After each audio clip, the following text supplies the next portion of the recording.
पहले मैं स्वामी को कोटि-कोटि प्रणाम करती हूँ। मेरे नाना जी जो थे, वहाँ रत्नागिरी में वो जब कई थोड़े-थोड़े लोग आते थे यहाँ पे, कोई 100-200 लोग आते थे, तभी मेरे नाना जी आते थे 1950s में। और उनकी भक्ति देख के और स्वामी उनसे बहुत प्यार करते थे, तो स्वामी उनके लिए रत्नागिरी आ गए 1971 में। तो वहाँ पे मैं 9 साल की थी और मैं भगवान के पीछे-पीछे दौड़ती थी, स्वामी के पीछे। और स्वामी को मैंने कहा, स्वामी विभूति, विभूति। तो स्वामी ने मेरी तरफ देखा और जो नज़र से देखा, वो मैं अभी भी मैं सोचती रहती हूँ कि वो नज़र थी जहाँ पे मेरी खुद की पहचान स्वामी ने करवा दी थी, मैं जब 9 साल की थी। और तब से आज तक मेरी पूरी जनरेशन्स, 4 to 5 जनरेशन्स स्वामी से पूरी हमारी स्वामी के चरणों पे हमें पूरी शरणागति से हमें। जब मैं पुट्टपर्ती आती थी, मेरे पिताजी का देहांत हो गया 93 में।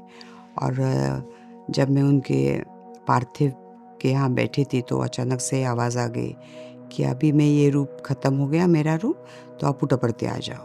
तो 93 में मैं पुट्टपर्ती आ गई मेरी माँ को लेके। और वहाँ पे मैं बैठती थी और 10 दिन के लिए रह गई यहाँ पे। और जब मैं वापस गई तो सब पूरा का पूरा मेरी माँ सेटल हो गई।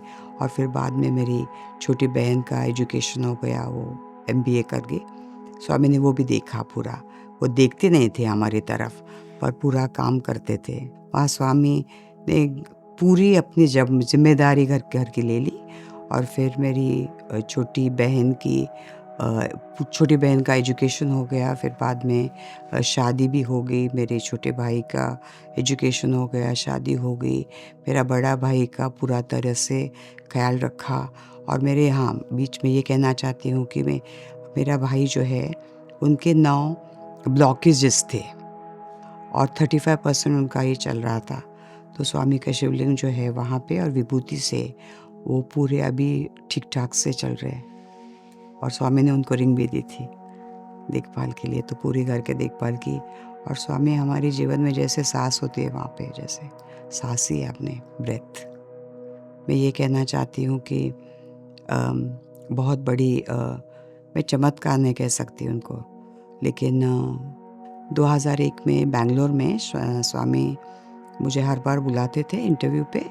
और 1 साल बुलाते थे बैंगलोर में और पुट्टपर्ती में।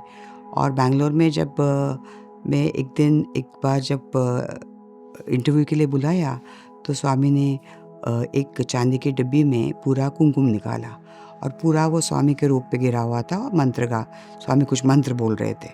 और बाद में स्वामी ने कहा कि मैं तुम्हारा सौभाग्य का रक्षण करूँगा। और 1 साल के लिए मुझे पता नहीं चला कि स्वामी क्यों कह रहे हैं। और 2001 में शिवरात्रि के टाइम मेरे हस्बैंड यहाँ पे आ गए, स्वामी के दर्शन लिए। और उस दिन जाने के बाद शिवरात्रि के दूसरे दिन स्वामी को तकलीफ़ न दे इसलिए पूछे भी ना, वो बम्बई के लिए रवाना होने वाले थे, तो बीच में एक्सीडेंट हो गया। इतना बड़ा एक्सीडेंट कि पता नहीं, 2 पैर की हड्डी टूट गई थी, बहुत बड़ा एक्सीडेंट हुआ था। और उसी टाइम पे वो शायद चले ही गए थे। और 1 दिन पहले स्वामी ने बुलाया था और स्वामी ने घड़ी दी और कहा कि वो पुराना वाला निकालो और नई घड़ी डाल दो आप। तो नई घड़ी डाली। और फिर बाद में मले हॉस्पिटल हम गए, मैं यहीं पे थी और स्वामी के दर्शन के लिए मैं बैठी थी। और अचानक से मुझे बहुत ऐसे लगा कि मैं ज़ोर-ज़ोर से रोने लगा। तो स्वामी ने मेरी तरफ देखा और आगे गए, आगे चल पड़े। तो मैं उठ गई और शांति भवन में आ गई। तो वहाँ पे एक आदमी खड़ा था और वो कह रहा था कि साहब का एक्सीडेंट हो गया, साहब का पैर टूट गया। तो मैं वहाँ पे रोई नहीं, मैं कुर्सी पे बैठ गई। मैंने हाथ जोड़ दिया और स्वामी को कहा कि स्वामी, आपने प्रॉमिस किया था, तो आई हैव फेथ, मेरा पूरा विश्वास है आप पे स्वामी, तो आप मेरा सौभाग्य का रक्षण करेंगी। तो जब साहब का एक्सीडेंट हो गया, उसी टाइम पे साहब जब जैसे चले ही गए थे, उसी टाइम पे साहब ने ऐसे शैडो से जैसा देखा, एक प्रकाश, और वो घड़ी लेके गए। तो वो स्वामी थे। और 4 दिन के बाद कोई आया, डॉक्टर के पास घड़ी दे दी और बोला कि जयंत पाटिल साहब को वो घड़ी दे दो वापस। तो वो साहब रोने लगे, हम रोने लगे कि वो वापस घड़ी आ गई, यानी टाइम बढ़ा दिया। और 2001 में जो एक्सीडेंट हुआ था, तो अभी साहब का एकदम अच्छा सा तबीयत भी अच्छी है। स्वामी के शरण में जैसे सांस लेते वैसे हम लेते हैं। और उसी टाइम पे बजट भी चालू था, साहब का फाइनेंस मिनिस्टर थे, तो व्हील चेयर पे हाथ में वो ये थी, नीडल भी थी। तो उसी हालत में जाके बजट प्रेजेंटेशन किया था। और फिर बाद में घर आके रोने लगे कि अगर स्वामी ना होते तो मैं कहाँ होता। हाँ, एक बार एग्ज़ाम इंटरव्यू में बैठे थे और मैं स्वामी के पास बैठी थी और साहब ने पूछा, स्वामी आप कब बम्बई आ रहे हो? तो स्वामी ने कहा, मैं बम्बई नहीं आ रहा हूँ, Swami is not coming to Mumbai. तो साहब ने पूछा, क्यों स्वामी? तो स्वामी ने कुछ जवाब दे दिया। तो मुझे बहुत बुरा लगा कि अभी 11 साल से, हाँ मैं भूल गई कि 11 साल से मैं खत लिख रही थी स्वामी को, और स्वामी कह रहे थे, स्वामी खत लेते थे, स्वामी ऐसे करते थे, अच्छा मैं आऊँगा, 11 साल से। और ऐसे कहते थे, हाँ मैं तुम्हारे घर चपाती खाने आऊँगा। तो मैं तो राह देखती रही और उसी टाइम पे मैं नहीं आ रहूँगा, मैं बम्बई नहीं आऊँगा।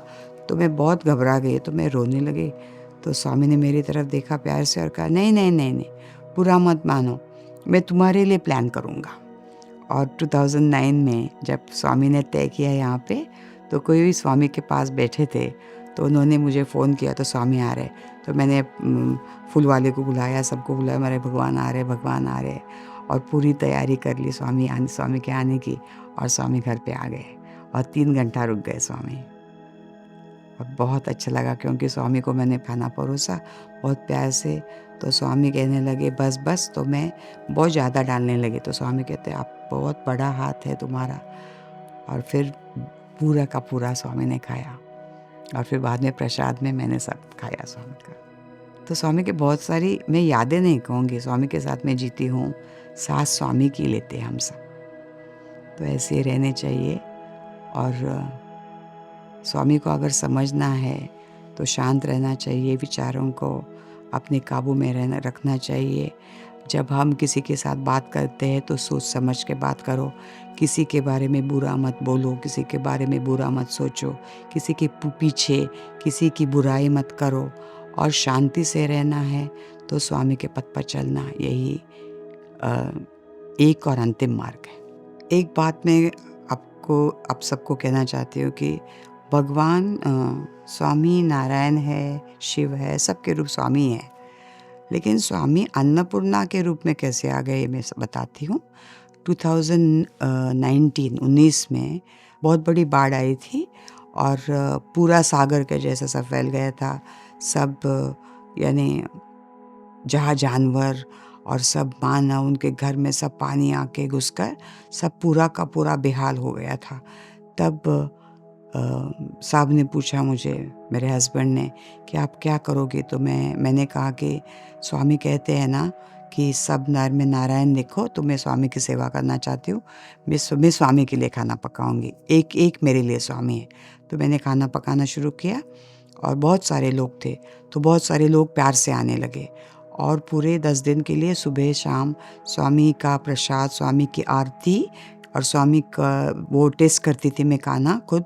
मैं देखती थी कि बूढ़े छोटे सब खाना चाहिए, तो तीखा नहीं चाहिए, वो पूरा उसमें नमक नहीं चाहिए, वो पूरा टेस्ट करके फिर स्वामी को दिखा के वो खाना हम देते थे। तब देखते थे कि 10,000 20,000 ऐसे पैकेट्स जाते थे, और शायद 3 लाख लोगों को खाना वहाँ पे स्वामी ने भेजा, ऐसे मैं कहती हूँ। स्वामी ने खाना खिलाया, और रास्ते पे जो गाड़ियाँ सब अटक गई थी उन्हीं तक स्वामी ने पानी भेजा, और वो खाना भी भेजा था। वो पूरा जो हम गाय भैंस बकरे वो पानी में पूरे बह तो गए थे, कई थे पानी में, इतनी बरसात थी। तब मैंने देखा कि स्वामी ने कहा, उनकी तरफ भी देखो आप। और एक मैं किस्सा बताना चाहती हूँ कि मैं पूरी तरह से जाके देखती थी शाम को कि सबकी अच्छी तबीयत है, सब खाना खा रहे। तो मैं जा रही थी तो एक छोटा सा बच्चा था, एक 15 दिन का बच्चा था। और वो पूरे सब एक बहुत बड़ा रूम में सब रुके हुए थे बारिश के कारण घर छोड़ के। तो मैं आगे गई तो अंदर से आवाज़ आ गई स्वामी की, पीछे जाओ और बच्चे के हाथ पे से सिर पे हाथ रखो। तो मैं पीछे गई और मैंने वो देखा कि वो माँ शायद 25-26 साल की थी वो लड़की। तो उनकी गोदी में एक छोटा सा बच्चा था। तो मैंने देखा पूरा का पूरा ठंडा पड़ गया था।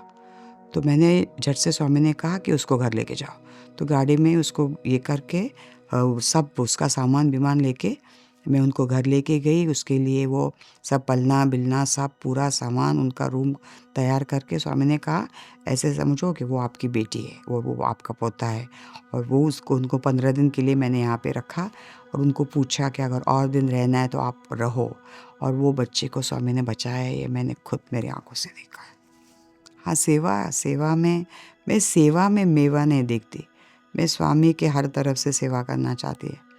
मैं ऐसे देखती हूँ, मेरे मेडिटेशन में देखती हूँ, खुद में मैंने आंखें खोली तब भी मैं देखती हूँ कि मैं स्वामी के पैर के यहाँ बैठी हूँ और स्वामी की तरफ देख रही हूँ। स्वामी ने कहा कुछ सेवा करने के लिए जाओ, सेवा करो, वापस आके बैठो। यही जीवन है, इसीलिए बहुत शांति और सुकून मिलता है। प्रशांति हम आते हैं क्योंकि यहाँ पे जो ज्ञान लेके हम जाएंगे, जीवन के बारे में जो सीखना है वो सीख लेके जाएंगे, वो बहुत बड़ी बात है। और यही मैं इसीलिए मैं आती थी। कोई गुस्सा करे, कोई चिल्लाए, मैं उसको डरती नहीं थी। मैं स्वामी के साथ बैठती थी, अभी भी आती हूँ, स्वामी के बैठती हूँ। और स्वामी की जो सीख है वो खुद में मैंने घोल दी है अपने जीवन में। और स्वामी के हाँ, और एक मैं बताना चाहती हूँ बात कि 2 साल के बाद महासमाधि जब स्वामी ने ली थी, तब मुझे स्वामी ने यहाँ आने के लिए मना किया था, तो मैं आई नहीं यहाँ पे। तो 2-3 जो मेरे फ्रेंड्स हैं उन्होंने पूछा कि हाँ, आप 3 दिन क्या कर रहे थे? आप 3 दिन तो थे प्रशांति में। तो मैंने कहा मैं नहीं थी। तो हाँ, हमने देखा है स्वामी के पास आप बैठे थे। तो मैं नहीं आई थी। तो हाँ, आप आए थे। और 2 साल के बाद स्वामी ने कहा कि आप पुट्टपर्ती आ जाओ और वो वहाँ पे बैठो, लेकिन रोना नहीं समाधि को देख के कि मैं समाधि में हूँ। मैं सभी में हूँ और मैं समाधि में नहीं रह सकता। कैसी समाधि है कि जहाँ पे शिरडी बाबा के जहाँ हम जाते तो एक समझ और एक विश्वास के साथ जाते, वो भी अच्छा है। क्योंकि यहाँ पे जो चलता है वो देख के, वो रुद्र पठन यानी भजन, स्वामी का अस्तित्व, वो समझने के लिए वहाँ पे जाना चाहिए। और जब मैं मेरे रूम में गई शांति भवन में, तो मेरा एसी ख़राब हो गया। तो मैं बैठ के सोच रही थी कि स्वामी आप 86th बर्थडे पे जो एसी लगा है उसकी क्या कारण था स्वामी। ऐसे में देख रहे थे। अभी बहुत बुरा लगता है कि मैं यहाँ पे आती हूँ तो आप नहीं दिखाई देते। तो मेरा एसी ख़राब था, मैं बैठे थी तो दरवाज़ा खुल गया और स्वामी अंदर आ गए शांति भवन में और एसी की तरफ देखा और एसी चालू हो गया जब स्वामी नहीं थे और मैं अकेली थी शांति भवन में। और मुझे कुछ कैलेंडर्स चाहिए थे छोटे छोटे, तो मैं ऐसे बैठ रही थी, स्वामी को बोल रहे थे स्वामी मुझे कैलेंडर चाहिए, लेकिन आपने मना किया ना कि बाहर मत जाओ गेट के, तो मैं नहीं जा सकती। तो कोई आया और काउंटर पे वो कैलेंडर्स देके गया और पूछा कि अनगादत है यहाँ पे? तो किसी ने कहा हाँ। तो वो खाना क्यों नहीं खाती? टिफ़िन नहीं खाया, खाना नहीं खाया, उसके जाके रूम में जाके खाना दे दो। और यही स्वामी है। हम कहते हैं कि स्वामी कहाँ चले गए, स्वामी तो है ना। स्वामी को मैं कहती हूँ कि मैंने खुद भगवान को देखा है, मैं भगवान को जान लिया है और सत्य जान लिया है। मैं भगवान जीती हूँ। जैसे मैं कहती हूँ कि भगवान जीती हूँ मैं, क्योंकि अपना तो कुछ भी नहीं है, अपना या मैं, ये कोई नहीं है, कुछ नहीं है। तो मैं सबको कहती हूँ कि मंदिर में तो पत्थर मूर्ति बन जाता है, तो हम तो मूर्ति है, बराबर है ना। हम मूर्ति है, तो वही मूर्ति जो चलती बोलती है, वो सोच सकती है, वो तो स्वामी का ही रूप है ना। तो जब हम मूर्ति बनाते हैं तो मूर्ति भी जान लेती है कि मेरा नाम राम है, मेरा सीता है, तो वो मूर्ति राम और सीता बन जाती है। हम तो खूब मानवों को जानते हैं कि हम मानव और माधव एक ही है स्वामी के साथ। सत्य साई शतवरी